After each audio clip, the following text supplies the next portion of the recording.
Assalamu alaikum, dear learners. Hope you're fine, fresh and fit by the grace of Almighty Creator. Alhamdulillah, I'm fine too. So আল্লাহর নামে শুরু করছি আমাদের আজকের আরেকটি নতুন class. Especially if you're interested to make questions, how you should approach, আপনাকে কিভাবে অ্যাপ্রোচ করা উচিত অর্থাৎ সামনের দিকে আগানো উচিত, I would like to show the technique right now. এখন আমি আপনাদেরকে সেই টেকনিকটা দেখাতে চাই। Just take a look at the board please. Okay. এখানে কি দেখতে পাচ্ছেন আপনারা? প্রথমে দেখতে পাচ্ছেন যে there are some WH words here. এখানে বেশ কিছু WH ওয়ার্ড আছে। হোয়াট, যার বাংলা অর্থ হচ্ছে কি, ওয়্যার কোথায়, ওয়েন কখন, ওয়াই কেন, হাউ কিভাবে। আমি ধরে নিলাম এই WH ওয়ার্ডগুলো আপনার জানা আছে, বাংলা অর্থ জানা আছে, বাট এটা দিয়ে আপনি কিভাবে বিভিন্ন ধরনের কোশ্চেন তৈরি করতে পারেন এই টেকনিকটা আপনার জানা দরকার এবং সেভাবে প্র্যাকটিসটাও করবেন। তো এখন আমি একটা সহজ টেকনিক দেখিয়ে দিচ্ছি। সাচাস আপনি কখনো কখনো চিন্তা করেন যে কিভাবে করব, কি বানাবো, কি বাক্য বলবো ইত্যাদি ইত্যাদি নানান চিন্তা মাথায় আসে, কিছুই হয় না। আপনি কিংবা আপনার বাড়ির বা পরিবারের যে কেউ যদি খুব সহজে ইংরেজি শিখতে চান, আপনি আমাদের স্পোকেন ইংলিশের এই বইয়ের একটা কপি সংগ্রহ করতে পারেন। এই কপিটা বাইরে পাওয়া যায় না, এটা আমাদের কোর্সের বই। তো আপনি এই বইটা নেবার পর বইয়ের প্রত্যেকটি লেসন আমাদের ভিডিও ক্লাস দেখে প্র্যাকটিস করবেন। ভিডিও ক্লাসও আপনাকে পাঠিয়ে দিব, পাশাপাশি বইটাও দিব। আপনার ফুল কোর্স বাসায় বসে হয়ে যাবে এবং খুব সহজে শিখতে পারবেন। ইভেন ক্লাস 3-4 পড়ুয়া বাচ্চারাও আমাদের ভিডিও ক্লাস দেখে এই লেসনগুলো প্র্যাকটিস করেও ইংরেজি শিখতে পারে, যারা অনেকে শিখছে ইনশাল্লাহ, আলহামদুলিল্লাহ, যে অনেকে শিখছে। সো আপনি কিন্তু আপনার বাড়ির যে কেউ কিন্তু খুব সহজে ইংরেজি শিখতে পারবেন আশা করি। আর একটা মজার বিষয় হলো, সুবিধা হলো যে এই বইটা নেবার পর বইয়ের কোনো লেসন প্র্যাকটিস করতে গিয়ে আপনি যদি কোনো প্রবলেম ফেস করেন, আমাদের ইমো হোয়াটসঅ্যাপ নাম্বার তো দেওয়াই আছে, দেখতে পাচ্ছেন। বই অর্ডার করার জন্য আপনার প্রয়োজনে উপরে যে কন্ট্যাক্ট নাম্বারটা দেওয়া আছে, কন্ট্যাক্ট নাম্বারগুলোতে আপনারা যোগাযোগ করবেন। প্রবাসী বন্ধুরা যাদের বইয়ের প্রয়োজন তারাও আমাদের ইমো হোয়াটসঅ্যাপ নাম্বারে টেক্সট করুন বা যোগাযোগ করুন, আমি বইয়ের ব্যবস্থা করবো ইনশাল্লাহ। প্রত্যেকে বইটা সংগ্রহ করুন এবং নিজে নিজে ঘরে বসে নিজেই ইংরেজি শিখুন। আর কোথাও সমস্যা হলে আমাকে জানাবেন, লেসন উল্লেখ করে পরিচয় দিয়ে ইনশাল্লাহ আন্তরিকতার সাথে আপনাকে সহযোগিতা করা হবে। আমি লেসন আপনাদেরকে বুঝিয়ে দেবো, তার মানে বই পাচ্ছেন, সাথে আমাকেও অর্থাৎ আমার সহযোগিতাও পাচ্ছেন। So there is nothing to worry, চিন্তার আর কোনো কারণ নেই, ইনশাল্লাহ আপনি সফল হবেন। এখন চলুন আমরা ভিডিও ক্লাসটা উপভোগ করি। তো এইভাবে কাজ করবেন, আমি এখন যেভাবে দেখাবো। সাচ এজ হোয়াট, হোয়াটের বাংলা অর্থ হচ্ছে কি, কি এই কি শব্দটি হচ্ছে হোয়াটের বাংলা অর্থ। এনিওয়ে আমরা এটা বুঝলাম। এখন ধরুন এই মুহূর্তে আপনি কি করছেন, এই মুহূর্তে আমাদের ভিডিওটি দেখে আপনি ইংরেজি শেখার চেষ্টা করছেন, এটা একটা ক্লাস। ওকে, সো এখানে আপনাকে খেয়াল রাখতে হবে যে এই ওয়ার্ড দিয়ে আপনি যখন প্রশ্ন করবেন তখন যার বাংলা অর্থের মধ্যে কি থাকতে হবে, কি থাকতে হবে। এখন আপনি যে ইংরেজি শিখছেন, তো আপনি একটা প্রশ্ন বানান, কাউকে আপনি বললেন তুমি কি শিখছো, তুমি কি শিখছো। এই প্রশ্নটা যখন ইংরেজিতে করবেন তখন আপনার ইংরেজি কি বলতে হবে, যে হোয়াট, তুমি কে প্রশ্ন করছেন এবং বলেছেন তুমি কি শিখছো। কেউ শিখছে, খাচ্ছে, চলছে, লিখছে, পড়ছে, তার মানে কি ওই কাজটা ওই সময় চলছে। আর এমনটি বোঝালে কোন টেন্স হয় বলুন তো? Yes, present continuous. তো প্রেজেন্ট কন্টিনিউয়াস টেন্স আমরা কি করব, তাহলে আর ইউজ করবো এখানে, যেহেতু ইউ দিয়ে আমরা প্রশ্ন করবো। হোয়াট আর ইউ, আমাদের বাংলা প্রশ্ন কি ছিল, যে তুমি কি শিখছো, হোয়াট আর ইউ লার্নিং। তাহলে শেখা ইংরেজি কি, লার্ন। এখন শেখা ইংরেজি লার্নের সাথে আমাদের কি করতে হবে, আইএনজি যোগ করতে হবে। এই যে আইএনজি যোগ করে দিলাম, তাহলে হয়ে গেল what are you learning, what are you learning, তুমি কি শিখছো। একটা প্রশ্ন হলো। এখন ধরুন এই যে লার্নিং ভার্বটা আপনি এখানে ব্যবহার করেছেন, লার্নিং মানে কি, শেখা। এখানে তুমি কি শিখছো, শেখা। তো এই শেখা ভার্বটি রেখেই আপনি কিন্তু এইগুলো দিয়েও বিভিন্ন ধরনের প্রশ্ন তৈরি করতে পারেন। তাহলে প্রথমটা হলো যে হোয়াট আর ইউ লার্নিং, তুমি কি শিখছো। আমার সাথে বলুন, তুমি কি শিখছো, হোয়াট আর ইউ লার্নিং, তুমি কি শিখছো, হোয়াট আর ইউ লার্নিং, তুমি কি শিখছো, হোয়াট আর ইউ লার্নিং। অন্তত 3 বার বলুন, প্র্যাকটিস করেন, শেখেন। নাও নেক্সট, এবার হোয়াট দিয়ে আপনি প্রশ্ন করতে চাচ্ছেন, মানে তুমি কোথায় শিখছো। এখন তুমি কি শিখছো, এর উত্তরে হয়তো সে আপনাকে বলেছে যে আমি ইংরেজি শিখছি। আপনি প্রশ্ন করেছিলেন হোয়াট আর ইউ লার্নিং, তুমি কি শিখছো, তিনি হয়তো উত্তর করেছেন যে আমি ইংরেজি শিখছি। এখন আপনি প্রশ্ন করতে চাচ্ছেন কোনটা দিয়ে, হোয়াট দিয়ে, এবং আপনি বলতে চাচ্ছেন এটা দিয়ে যে হোয়ার মানে কি, কোথায়, হোয়ার মানে কোথায়, তুমি কোথায় ইংরেজি শিখছো। ওকে, এই প্রশ্নটা আপনি করবেন, তাহলে খুবই সহজ ব্যাপার। এবার হোয়ার নিয়ে আসলেন, হোয়ার আর ইউ লার্নিং কি, ইংলিশ, তাই না। হোয়ার আর ইউ লার্নিং ইংলিশ, এই যে তার বাংলা অর্থ কি দিল, হোয়ার আর ইউ লার্নিং ইংলিশ। এর বাংলা অর্থ হচ্ছে তুমি কোথায় ইংরেজি শিখছো, তুমি কোথায় ইংরেজি শিখছো। আশা করি বুঝতে পেরেছেন। এবার আপনি প্রশ্ন তৈরি করতে চাচ্ছেন ওয়েন দ্বারা। ওয়েন, ওয়েন মানে কি, কখন। তো আপনি তার কাছে সময়টা জানতে চাচ্ছেন, সে যে ইংরেজি শিখছে, তো তার কাছে আপনি জানতে চাচ্ছেন যে তুমি কখন ইংরেজি শিখছো। ওয়েন মানে কি, কখন। আর এইভাবে কিন্তু আপনি সহজেই বিভিন্ন ধরনের প্রশ্ন তৈরি করতে পারবেন, খুবই সহজ প্রক্রিয়া। ওকে, তো আপনি প্রশ্ন করলেন এখানে যে ওয়েন, তুমি কখন ইংরেজি শিখছো? When are you learning English. এই যে এই প্রশ্নটাও আমাদের হয়ে গেল। এবার আপনি প্রশ্ন করতে চাচ্ছেন ওয়াই দ্বারা। ওয়াই মানে কি? কেন?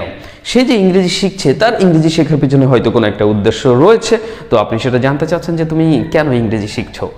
যে তুমি কি বিদেশ যাবে, নাকি তুমি চাকরি বাকরির জন্য, নাকি তুমি তোমার পার্সোনাল ডেভেলপমেন্ট, যেটাকে আমরা বলি ব্যক্তিত্বের বিকাশ ঘটানোর জন্য ইংরেজি শিখছো, নাকি অন্য কোনো উদ্দেশ্যে অ্যাটসেট্রা। ওকে, সো আপনি তাকে প্রশ্ন করলেন যে তুমি কেন ইংরেজি শিখছো। তো কেন ইংরেজি শিখছো, তাহলে এই প্রশ্নটা আপনি কি দিয়ে করবেন? ওয়াই দিয়ে করবেন। তাহলে আপনি এখানে বলবেন যে why are you learning English. Okay, এই যে আমাদের এই প্রশ্নটা হয়ে গেল। Why are you learning English, তুমি কেন ইংরেজি শিখছো, তুমি কেন ইংরেজি শিখছো। Okay, now the last one. Here we can see another WS word and that's how. এই যে হাউ, হাউ শব্দটি দিয়ে আপনি এখন একটা প্রশ্ন তৈরি করবেন। তো হাউ এর বাংলা কি? হাউ এর বাংলা কেমন হতে পারে, কিভাবে হতে পারে। তো আপাততও আপনি এখানে কিভাবে অর্থে এটা ব্যবহার করতে পারেন। সে যে ইংরেজি শিখছে, তো আপনি তাকে জিজ্ঞেস করলেন যে তুমি কিভাবে ইংরেজি শিখছো, মানে কি সিস্টেমে, কি পদ্ধতিতে, এটা কি বেশ জটিল পদ্ধতি নাকি এটা কি সহজ পদ্ধতি। তো আপনি তাকে জানতে চেয়েছেন যে তার কাছে কি, যে তুমি কিভাবে ইংরেজি শিখছো, তুমি কিভাবে ইংরেজি শিখছো। তাহলে এই প্রশ্নটা আপনি কি করবেন, এখানে হাউ দিয়ে করবেন। বলবেন how are you learning English, how are you learning English. এই যে হয়ে গেল, তুমি কিভাবে ইংরেজি শিখছো, তুমি কিভাবে ইংরেজি শিখছো। Once again take a look at the questions please. আরেকবার চোখ রাখা যাক সবাই। ওকে, তাহলে হোয়াট দিয়ে প্রশ্ন করেছিলাম কি, যে হোয়াট আর ইউ লার্নিং, তুমি কি শিখছো। এখন এখানে কিন্তু আমরা what are you learning English, English কথাটা প্রত্যেকটাই আছে যে বাকিগুলাতে, এইটাতে নাই, রাইট? এটাতে নাই কেন? কারণ সে কি শিখছে, সে ইংরেজি শিখছে না বাংলা শিখছে না আরবি শিখছে, ওটাই তো আমরা জানতে চাচ্ছি। তো সেটাকে তো আর এখানে প্রশ্নে বসিয়ে দিলে হবে না, এই জন্য আমরা প্রশ্ন করছি তুমি কি শিখছো, হোয়াট আর ইউ লার্নিং।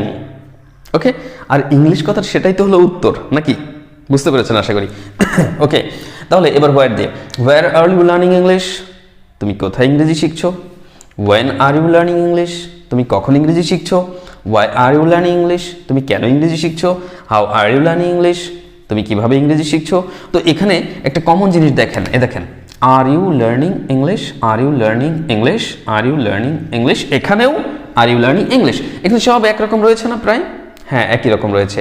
তো শুধুমাত্র ডব্লিউএইচ ওয়ার্ডটা আপনি চেঞ্জ করে বসালেই কিন্তু ভিন্ন ভিন্ন প্রশ্ন তৈরি হয়ে যাচ্ছে।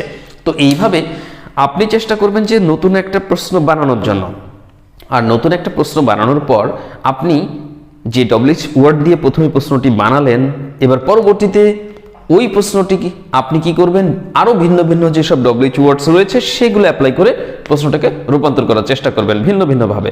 তাহলে এভাবে আপনি অনেক রকম প্রশ্ন বানাতে পারবেন।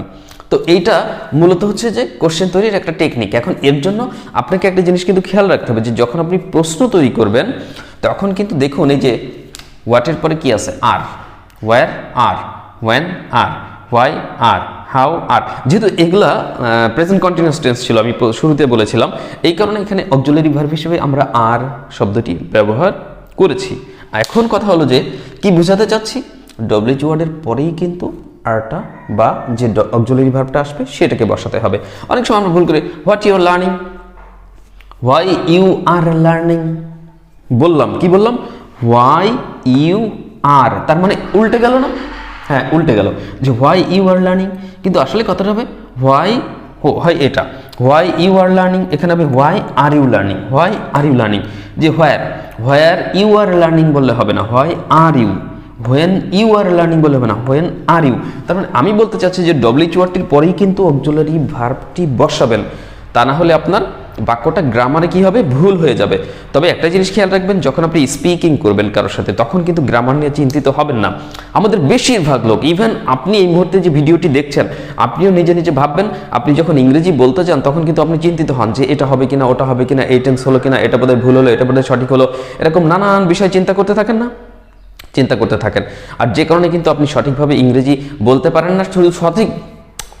শুধু সঠিকভাবে কেন, আপনার মুখ থেকে ইংরেজি বেরই হয় না এইসব চিন্তা করতে গিয়ে। তো এই ধরনের চিন্তাভাবনা বাদ দিয়ে দিবেন, বাদ দিয়ে মাথায় যে আসবে বলে ফেলবেন। ইংরেজি বলাই টুকটাক ভুল হতেই পারে, এর জন্য আপনি চিন্তিত হবেন না। আপনি শুধু টার্গেট রাখবেন যে আমি ভুল বলি আর সঠিক বলি, আমি যে বলতেছি সেটা আসলে বুঝাতে পারছি কিনা অন্যকে, এবং অন্যরা যা বলছে সেটা শুনে আমি বুঝতে পারছি কিনা। And this is call communicative competence, যোগাযোগের যে একটা দক্ষতা, ল্যাঙ্গুয়েজ ভিত্তিক, তাই না? তো এইটা অর্জন করতে পারলেই আপনি সফল। তাই এই জন্য আপনি যদি ভালো স্পিকার হতে চান, প্লিজ প্লিজ প্লিজ শুরুতে সঠিকভাবে ইংরেজি বলতে হবে এমন মন মানসিকতা রাখবেন না, ঝেড়ে ফেলবেন একদম। শুধু মাথায় রাখবেন যে ইংরেজি ভুল হতে পারে, আমার বলাই ভুল হতে পারে, তাতে কোনো সমস্যা নাই, ঠিক আছে? লজ্জা পাবেন না। আমি তো বলেছি একটা বা দুইটা জিনিস ভিতরে যদি থাকে আপনার, একটা হচ্ছে যে লজ্জাহীনতা, মানে লজ্জা রাখা যাবে না, আর দ্বিতীয়টি হচ্ছে আপনার সাহস থাকতে হবে। আপনার যদি সাহস থাকে তো আপনি ইংরেজি বলতে পারবেন যে কারোর সামনে, যে কোনো জায়গায় ইংরেজি বলতে পারবেন। তো সঠিক হোক আর ভুল হোক, কারণ আপনি সাহসী। তো সাহসী হন, ইংরেজি বলার চেষ্টা করুন, ভুল হোক সঠিক হোক, দেখবেন যে আপনি মুখ খুলতে পারছেন, আপনি দু কথা বলতে পারছেন। অনেকেই সাহস করে বলতে পারে না, লজ্জায় একদম ভেঙে দুমড়ে মুচড়ে যায় যে কি হবে, কি বলবো, কে কি মনে করবে, আমার মান সম্মান চলে যাবে। নো, এরকম করলে আপনি ইংরেজি বলবেন কবে? সো প্লিজ এই ইনস্ট্রাকশনটা ফলো করবেন। তো আর এইভাবে যেভাবে আপনাদেরকে দেখালাম যে প্রশ্ন কিভাবে তৈরি করবেন, এইভাবে আপনি প্রশ্ন তৈরি করার চেষ্টা করুন। নিজে নিজে একটা ভার্ব নিন, নিজে নিজে একটা অক্সিলারি ভার্ব নিন, নিজে নিজে যে কোনো একটা টেন্সে বাক্যটা ফেলেন, এবং বিভিন্ন ধরনের ডব্লিউএইচ ওয়ার্ড ব্যবহার করে আপনি ভিন্ন ভিন্ন প্রশ্ন তৈরি করেন। ছোট ছোট প্রশ্ন, কোথাও প্রবলেম ফেস করছেন, তৈরি করতে পারছেন না, ঝামেলা মনে হচ্ছে, কোনো সমস্যা নেই, কমেন্টে আমাদেরকে জানান। আমাদের ইমো হোয়াটসঅ্যাপে টেক্সট করবেন প্রয়োজনে। আপনি তো দেখতে পাচ্ছেন যে উপরে ইমো হোয়াটসঅ্যাপ নাম্বার দেওয়া আছে, তো ইমো হোয়াটসঅ্যাপ নাম্বারে টেক্সট করবেন যে স্যার আমি অমুক বলছি, অমুক জায়গা থেকে আমি এই জিনিসটা বুঝতে পারছি না, বা আমাদের বইয়ের লেসন প্র্যাকটিস করছেন, সেই বইয়ের লেসন প্র্যাকটিস করতে কোনো লেসনে বুঝতে পারছেন না, সেখানে আমাকে জানাবেন। ইনশাআল্লাহ আমি আপনাদেরকে সহযোগিতা করব বুঝিয়ে দেওয়ার জন্য। ওখানে রিপ্লাই দিয়ে দিব। আমি কল দিতে বলি নাই, টেক্সট করতে বলেছি। কল দিলে অনেক সময় দেখা যাচ্ছে ব্যস্ততার কারণে ওই মুহূর্তে আমি রিসিভ করতে পারলাম না, বাট আপনি যদি মেসেজ করে রাখেন, পরে অবসর সময়ে আমি হয়তো সেটা দেখতে পারবো, আমি আপনাকে একটা রিপ্লাই দিয়ে বুঝিয়ে দিতে পারবো। So I will help you, don't worry. So আশা করি ক্লাসটি ভালো লেগেছে। ভালো লেগে থাকলে প্লিজ একটা লাইক দিতে ভুলবেন না, আর আমাদের ভিডিওগুলো নিয়মিত দেখুন এবং ভালো ইংরেজি শিখুন। এছাড়া আমাদের ফেসবুক পেজ রয়েছে দ্য মেন্টরস টিউটোরিয়াল নামে, পেজটা ভিজিট করবেন, সেখানে অনেক ভিডিও ক্লাস দেওয়া আছে, সেগুলো দেখুন, এবং আমাদের ফেসবুক পেজের ভিডিওগুলো প্লিজ প্লিজ বেশি বেশি শেয়ার করে দিন। আর আমাদের ফেসবুক যে গ্রুপ রয়েছে TMT language club, TMT language club, স্ক্রিনে আপনারা দেখতে পাচ্ছেন। তো এই টিএমটি ল্যাঙ্গুয়েজ ক্লাবে আপনারা জয়েন করবেন, সেখানে আরও অনেক মেম্বার্স পাবেন, তাদের সাথে আপনি ইংরেজি প্র্যাকটিস করতে পারবেন। আর সহযোগিতার জন্য তো আমি থাকলাম।